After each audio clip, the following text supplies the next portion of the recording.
میں حدیث پڑھ رہا ہوں، بخاری شریف کی حدیث ہے، نمبر ہے 7510۔ اللہ اکبر۔ اختصار کرتے ہوئے حضرت انس کے پاس کچھ لوگ آ گئے، صحابی رسول ہے رضی اللہ عنہ، کہ ہمیں وہ حدیث شفاعت بتاؤ۔ جب وہ لوگ آئے نا ملنے کے لیے، تو آپ اپنے محل کے اندر چاشت کی نماز ادا کر رہے تھے، آپ سے اجازت لی گئی۔ آئے ہائے کہتے بادب لوگ تھے کہ آپ صحابی رسول ہیں، آپ نے 10 سال نبی مکرم علیہ السلام کی رفاقت پائی ہے، آپ کی خدمت کی ہے، ہمیں اجازت دیجیے، ہم آپ سے حدیث شفاعت سننا چاہتے ہیں۔ آپ نے اجازت دی، انہیں گزارش کی گئی کہ ہمیں حدیث شفاعت سناؤ۔ اب حدیث سنیے، اللہ اکبر۔ فقال حدثنا محمد صلی اللہ علیہ وسلم قال، وہ کہتے ہیں ہمیں نبی علیہ السلام سے یہ حدیث پہنچی، کیا؟ اذا کان یوم القیامہ، جب قیامت کا دن ہوگا۔ بیان کون کر رہا ہے؟ صحابی حضرت انس۔ فرمان کس کا؟ نبی کریم علیہ السلام کا۔ کچھ لوگ بصرہ سے چل کے آ گئے تھے، آج ہمیں حدیث اور قرآن کا ذوق ختم ہو گئی، ہم نے نہیں کبھی سوچا کہ کسی عالم کے پاس بیٹھ کے کوئی حدیث ہی سماعت کر لیں۔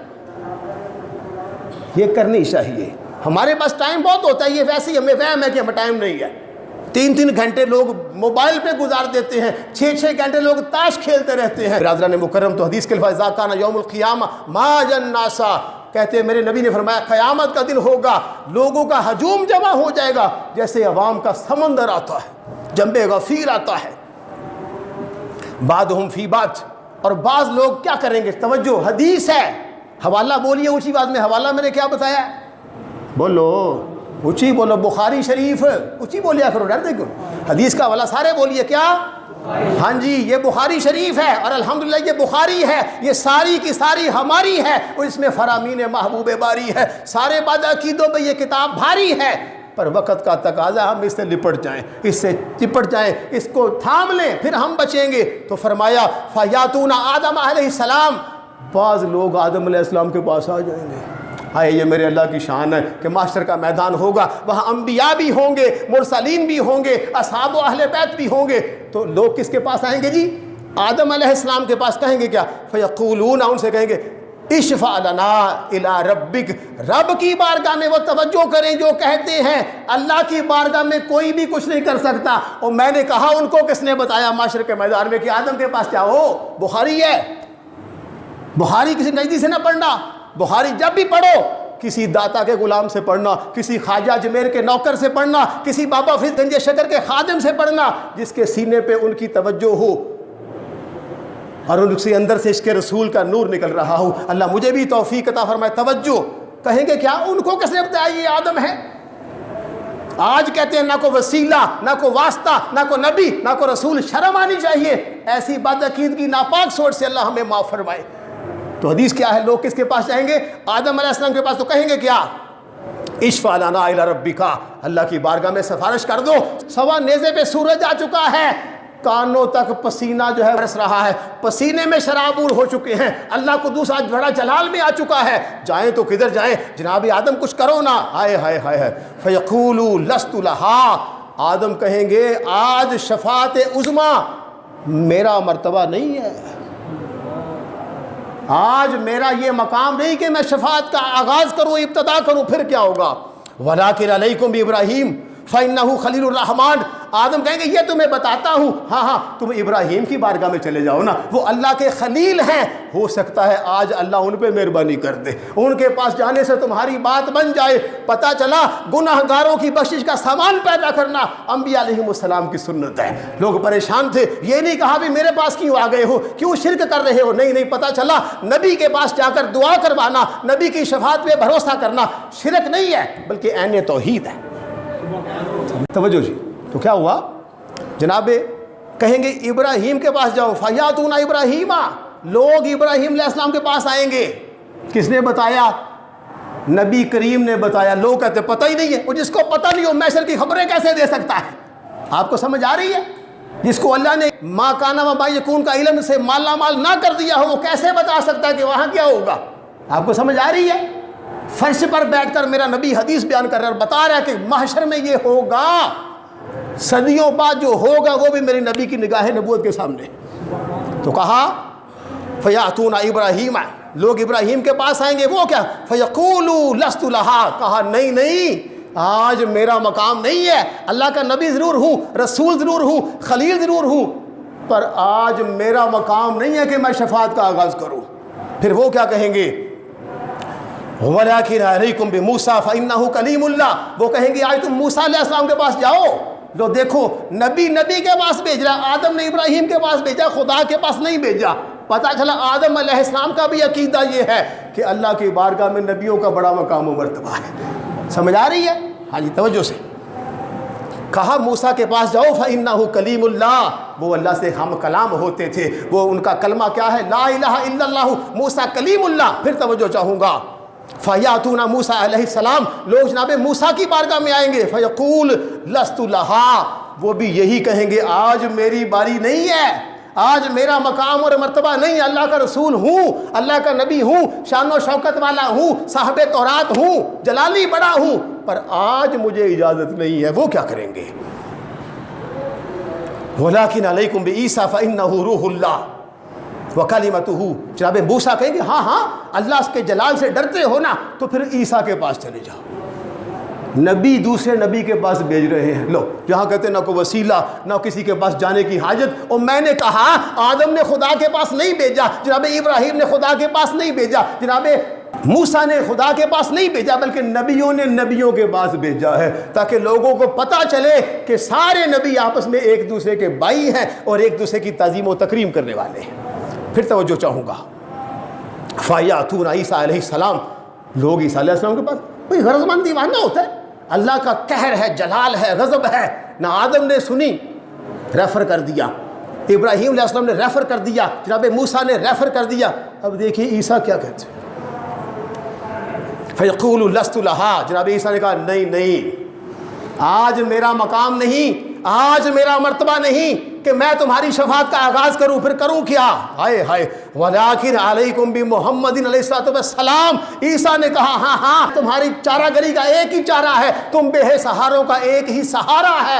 ہاں نہیں نہ سنی تمہاری آدم نے, نہیں سنی تمہاری ابراہیم نے, نہیں سنی تمہاری موسیٰ نے, نہیں سنی تمہاری عیسیٰ نے. آج اس کے پاس جاؤ جس کے صدقے رب نے کائنات کو پیدا کیا ہے. آج اس محبوب کی بارگاہ میں جاؤ جسے وجہ تخلیق کائنات کہتے ہیں, جسے مرکز کائنات کہتے ہیں, جسے محور کائنات کہتے ہیں, جسے امام الانبیاء کہتے ہیں, جس کے صدقے میں رب نے اپنے آپ کو ظاہر کیا ہے. فرمایا لَوْ لَاكَ لَمَا أَظْهَرْتُ الرُّبُوبِيَّةِ. اے محبوب ہم مخفی خزانہ تھے, اگر تجھے پیدا کرنا مقصود نہ ہوتا ہم اپنے رب ہونے کا اظہار نہ کرتے. او اللہ کے بندو, تمہیں تو رب بھی نبی کے صدقے میں ملا ہے. کبھی حدیثیں تو پڑھ کے دیکھو. ہائے ہائے. فَيَأْتُونِي. حضور فرماتے ہیں لوگ میری بارگاہ میں آئیں گے. اب دیکھنا میرے نبی کے کمالات, دل کھول کے دل کے دسترخوان کو پھیلاؤ. ابھی یہاں دسترخوان بٹ لگ جائے, کھانا بٹ رہا ہو, 300 بندہ لائن میں لگ جاتا ہے. کبھی ایسا بھی ہوتا ہے کہ لنگر بٹ رہا ہو تو کچھ بندے رہ بھی جاتے ہیں. لیکن میں نہیں چاہتا کہ میرے نبی کے روحانی دسترخوان سے کوئی بندہ محروم جائے. یہ وہ دسترخوان ہے, وہ ایک وقت کا کھانا ہے, صبح پھر طلب ہے. یہ ایسی غذا ہے روحانی, اگر آپ نے دل میں بسا لی تو قبر بھی منور ہو جائے گی, حشر بھی سرخرو ہو جائے گا اللہ کے فضل سے. فیاتونی. فرمایا لوگ میری بارگاہ میں آئیں گے. اب محمد عربی کیا کرتے ہیں توجہ چاہوں گا. فرمایا فَقُولُوا انا لہا. میں کہوں گا انا لہا, او میرے غلاموں میں ہوں نا. توجہ ہے, انا لہا محمد ہے کس لیے؟ اللہ نے تو مجھے بھیجا ہی تمہاری بخشش کے لیے ہے. اٹھائیے ترمذی کو. فرمایا شفاعتی لأہل الکبائر من امتی. میرے نبی کے لیے فرمایا میری شفاعت امت کے بڑے بڑے گناہ گاروں کے لیے ہے. گناہ گاروں آج بھی میرے نبی کے دامن سے وابستہ ہو جاؤ, اللہ تمہاری دنیا بھی سنوار دے گا, تمہارا معاشر بھی سنوار دے گا. فرمایا پھر کیا ہوگا؟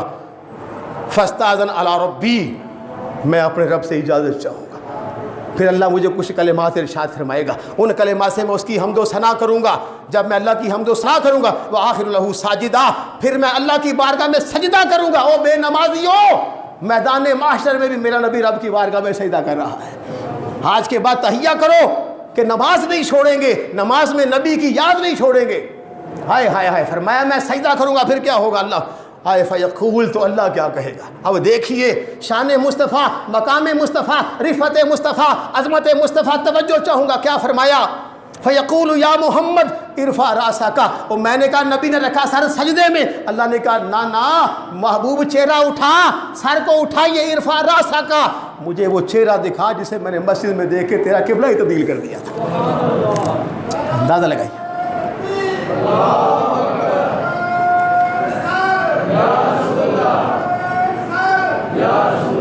فرمایا اللہ کہے گا ارفع راسک، محبوب سر کو اٹھائیے.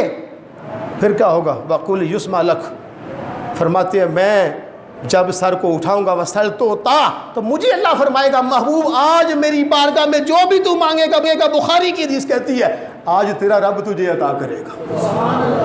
وہ جو ڈرنے والے تھے وہ اور تھے، انبیاء کا مقام اپنی جگہ پر، آج ان کی باری تیرے بعد ہے. آج شفاعت کا آغاز تیرے سر انور سے کیا جائے گا، کیونکہ تیرے سر پہ ختم نبوت کا بھی تاج ہے، ختم رسالت کا بھی تاج ہے، اور محبوب تیرے سر پہ شفاعت کا بھی تاج ہے. تو کیا ہوگا جی؟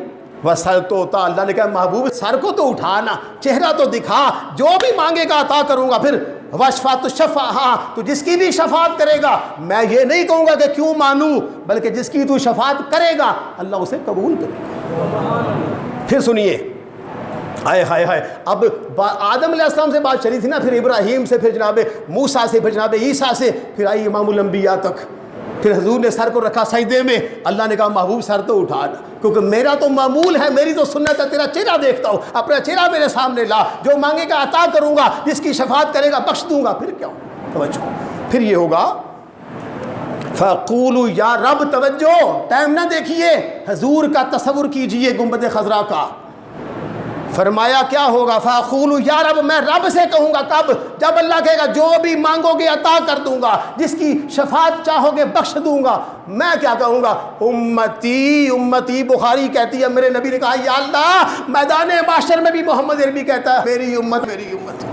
نہیں سمجھ آئی تو؟ اللہ اکبر.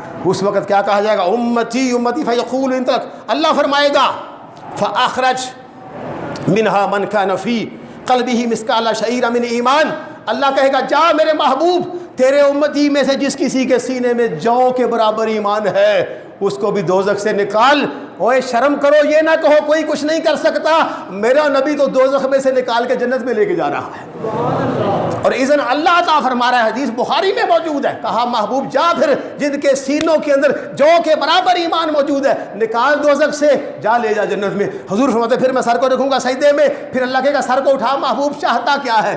پھر کہوں گا اللہ امتی امتی. کہا اچھا جا محبوبہ، پھر جا دوزخ میں سے جتنے تیرے ماننے والے جا چکے ہیں ان کو نکال، جس کے سینے میں ذرہ برابر ایمان ہے اس کو بھی نکال کے لیا. فرمایا پھر سر کو سجدے میں رکھوں گا. پھر اللہ فرمایا کہ ارفع راسک کا، سر کو اٹھاؤ، آج جو مانگو گے عطا کیا جائے گا، جس کی شفاعت چاہو گے اللہ بخش دے گا. پھر اللہ فرمائے گا محبوب پھر ان کو بھی نکالو جن کے سینے میں رائی کے برابر، حدیث کے فاخرج منہا من کان فی قلبہ مثقال ذرہ او خردلۃ من ایمان، کسی کے دل میں رائی کے برابر بھی ہے، ذرہ کے برابر بھی ایمان ہے، تو محبوب اس کو دوزخ سے آج نکال لے اور اسے جنت عطا کر دے.